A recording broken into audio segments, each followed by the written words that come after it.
গোটা বিশ্বের মনোযোগ এখন পাকিস্তানের রাজধানী ইসলামাবাদে। লেবাননে যুদ্ধবিরতির আগে আলোচনায় বসবে না ইরান, ট্রাম্পের কঠোর হুঁশিয়ারি।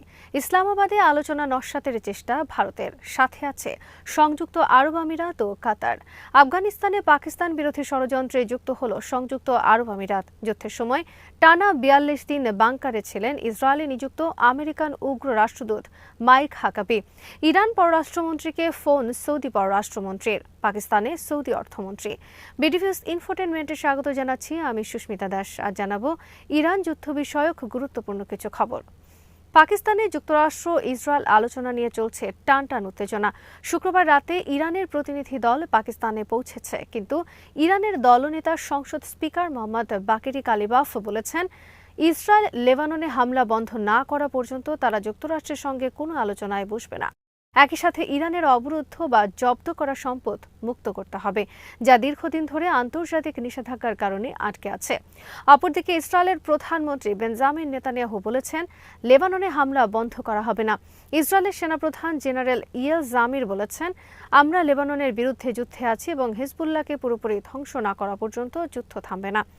আলোচনায় যোগ দিতে যুক্তরাষ্ট্র স্থানীয় সময় শুক্রবার রাতে পাকিস্তানের উদ্দেশ্যে যাত্রা শুরু করেছেন যুক্তরাষ্ট্রের ভাইস প্রেসিডেন্ট জেডি ভান্স।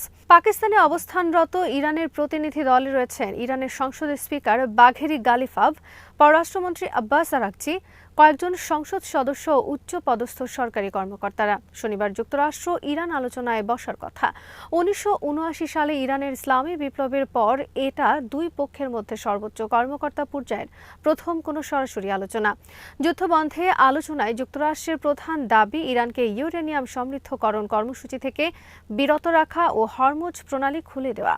অপরদিকে ইরানের প্রধান দাবি লেবাননকে যুদ্ধবিরতি প্রস্তাবের অন্তর্ভুক্ত করা, যুদ্ধ স্থায়ীভাবে বন্ধ করা এবং ইরানের ওপর থেকে সব ধরনের নিষেধাজ্ঞা তুলে নেওয়া। এছাড়া হরমুজ প্রণালী ইরানের নিয়ন্ত্রণে রাখা তাদের অন্যতম একটি দাবি।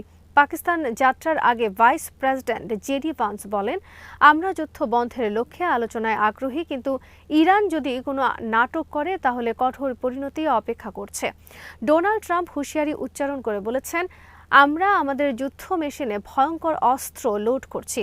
যদি ইরান শান্তি চুক্তি না করে তাহলে পূর্বের ঘোষণা অনুযায়ী ইরান নামক দেশের অস্তিত্ব মাটির সঙ্গে মিশিয়ে দেওয়া হবে।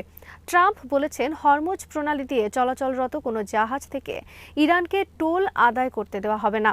ট্রাম্প বলেন, হরমুজ প্রণালী সাময়িক বন্ধ করে জিম্মি করা ছাড়া ইরানের আর কোনো শক্তি নেই। আমরা এটা বেশি দিন ইরানকে চালিয়ে যেতে দেব না। যদিও এই প্রণালী আমাদের প্রয়োজন নেই, আমরা ইরানকে গুঁড়িয়ে দিতে পারতাম, কিন্তু কেবলমাত্র আলোচনার উদ্দেশ্যে ইরানের নেতাদের বাঁচিয়ে রেখেছে। এই আলোচনা নিয়ে বর্তমানে কঠোর পরিস্থিতিতে রয়েছে পাকিস্তান, কারণ আলোচনা ভেঙে গেলে পাকিস্তানের বিরুদ্ধে একে বড় ধরনের ব্যর্থতা হিসেবে প্রমাণের চেষ্টা করবে পাকিস্তানের শত্রুরা। ভারতের পক্ষ থেকে ইতোমধ্যে পাকিস্তানকে দালাল রাষ্ট্র আখ্যায়িত করা হয়েছে আলোচনায় মধ্যস্থতার জন্য। টাইমস অফ ইসলামাবাদের খবরে বলা হয়েছে, পাকিস্তানের উদ্যোগে ইরান যুক্তরাষ্ট্র আলোচনা বানচালের ষড়যন্ত্র শুরু করেছে ভারত। এই ষড়যন্ত্রে তাদের সঙ্গে রয়েছে সংযুক্ত আরব আমিরাত ও কাতার। আলোচনা নস্যাতে ষড়যন্ত্রের সঙ্গে সরাসরি যুক্ত ভারতের জাতীয় নিরাপত্তা উপদেষ্টা অজিত দোভাল।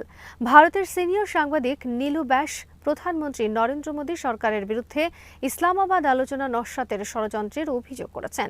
নীলু ব্যাসের দাবি, মোদী এবং জাতীয় নিরাপত্তা উপদেষ্টা অজিত দোভাল পাকিস্তানের মধ্যস্থতায় হওয়া এই আলোচনা বানচাল করার জন্য সিনিয়র মন্ত্রীদের সংযুক্ত আরব আমিরাত এবং কাতারে পাঠিয়েছেন। মধ্যপ্রাচ্যে অবস্থিত পাকিস্তানি সূত্রগুলো ভারতের এই তৎপর কূটনৈতিক তৎপরতার বিষয়টি নিশ্চিত করেছে। পাকিস্তানের মধ্যস্থতায় 15 দিনের জন্য বন্ধ হয়েছে ইরান যুদ্ধ। এর মাধ্যমে বিশ্ব কূটনীতিতে অনন্য উচ্চতায় অবস্থান করে নিয়েছে পাকিস্তান। এ ঘটনায় বিব্রত ভারতের মোদী সরকার। নীলু ব্যাস বলেন, ইসলামাবাদ আজ যা অর্জন করছে, বছরের পর বছর ধরে যোগাযোগের চেষ্টা করেও দিল্লি তা করতে পারেনি। তিনি উল্লেখ করেন, বিশ্বের মনোযোগ পাকিস্তানের রাজধানীর দিকে সরে যাওয়ায় ভারত বিচলিত ও বিচ্ছিন্ন হয়ে পড়েছে।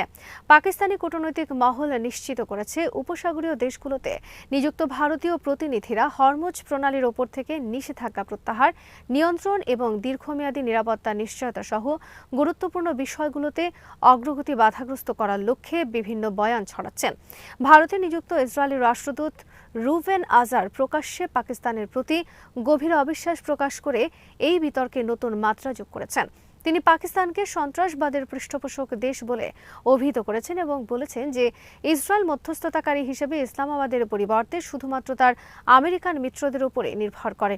ইসলামাবাদ আলোচনা তীব্র হওয়ার মাত্র কয়েক ঘন্টা আগে রাষ্ট্রদূতের এই মন্তব্য আসে, যা পাকিস্তানের মধ্যস্থতার ভূমিকাকে হেয় করার জন্য সমন্বিত প্রচেষ্টার সন্দেহ বাড়িয়ে তুলেছে। যুদ্ধবিরতি ঘোষণার দিন বুধবার লেবাননে ইসরায়েলের হামলায় নিহতের সংখ্যা ছাড়িয়েছে ৩৫৭। শুক্রবারও ইসরায়েল লেবাননে হামলা চালিয়ে হত্যা করেছে কমপক্ষে ২০ জন সাধারণ লেবানিজ। ইসরায়েল দাবি করেছে তারা হিজবুল্লাহর ৪০ নেতাকে হত্যা করেছে। শুক্রবার ইসরায়েল লেবাননের রাজধানী বৈরুতের কয়েকটি এলাকা থেকে সাধারণ মানুষকে সরে যাওয়ার নির্দেশ দিয়েছে। ইসরায়েল লেবাননের বিভিন্ন এলাকা দখলে নিচ্ছে স্থল অভিযানের মাধ্যমে এবং স্থল অভিযান আরও জোরদার করার ঘোষণা দিয়েছে।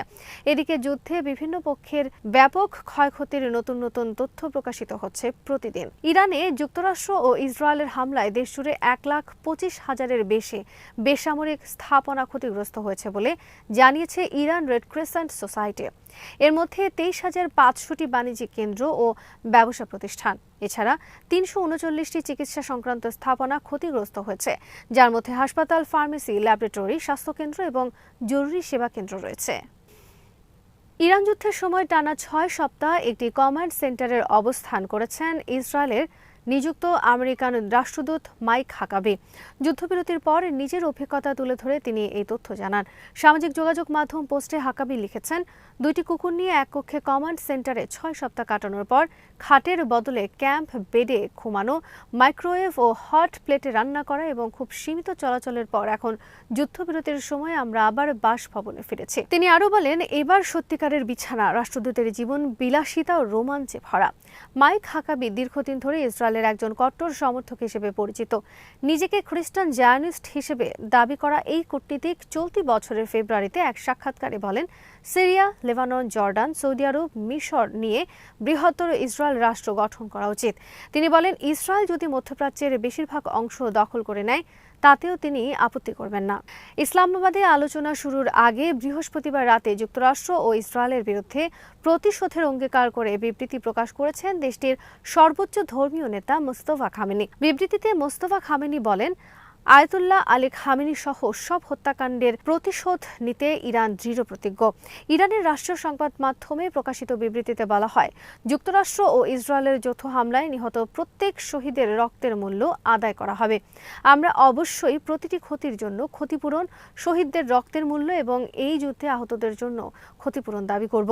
ইরানপন্থীদের রাস্তায় নামার আহ্বান জানিয়ে বলা হয়েছে, উন্মুক্ত চত্বরে আপনাদের কণ্ঠ আলোচনা ও দর কষাকষির পরিণতিতে প্রভাব ফেলে। বিবৃতিতে আরও বলা হয়, ইরান কখনোই যুদ্ধ চায়নি এবং এখনও চাচ্ছে না, তবে নিজেদের বৈধ অধিকার আদায়ের প্রশ্নে কোনোভাবেই পিছু হটবে না। ইরান হরমুজ প্রণালীর ব্যবস্থাপনাকে একটি নতুন পর্যায়ে নিয়ে যাবে বলেও বিবৃতিতে উল্লেখ করা হয়। সৌদি আরবের পররাষ্ট্রমন্ত্রী প্রিন্স ফয়সাল বিন ফারহান তার ইরানি প্রতিপক্ষ আব্বাস আরাকচির সাথে ফোনে কথা বলেছেন। যুদ্ধ চলাকালীন প্রতিবেশী উপসাগরীয় দেশগুলোতে ইরান হামলা শুরু করার পর এটি দেশ দুটির মধ্যে প্রথম আনুষ্ঠানিক যোগাযোগ। সৌদি পররাষ্ট্র মন্ত্রণালয় এক বিবৃতিতে বলেছে, এই আলোচনায় পরিস্থিতির অগ্রগতি পর্যালোচনা এবং অঞ্চলের নিরাপত্তা ও স্থিতিশীলতা পুনরুদ্ধারের সহায়তার লক্ষ্যে উত্তেজনার গতি কমানোর উপায় নিয়ে আলোচনা হয়েছে। ইরান প্রতিনিধি শুক্রবার ইসলামাবাদের উদ্দেশ্যে যাত্রার আগে সৌদি মন্ত্রী ফোন করেন ইরানি পররাষ্ট্রমন্ত্রীকে। এদিকে শুক্রবার পাকিস্তান পৌঁছেছেন সৌদি আরবের অর্থমন্ত্রী আল জাদান। সফরে পাকিস্তানের প্রতিরক্ষা খাত সহ অর্থনীতির কয়েকটি খাতে সহায়তার লক্ষ্যে $5 বিলিয়ন চুক্তি হতে পারে বলে জানিয়েছে পাকিস্তানের সংবাদ মাধ্যম। আজ এখানেই শেষ করছি। সমরাস্ত্র, প্রতিরক্ষা ও কূটনীতির নানা তথ্য জানতে চোখ রাখুন বিডি ভিউজ ইনফোটেনমেন্টে। চ্যানেলটি ভালো লাগলে সাবস্ক্রাইব করুন। সংযুক্ত থাকুন আমাদের ফেসবুক পেজে।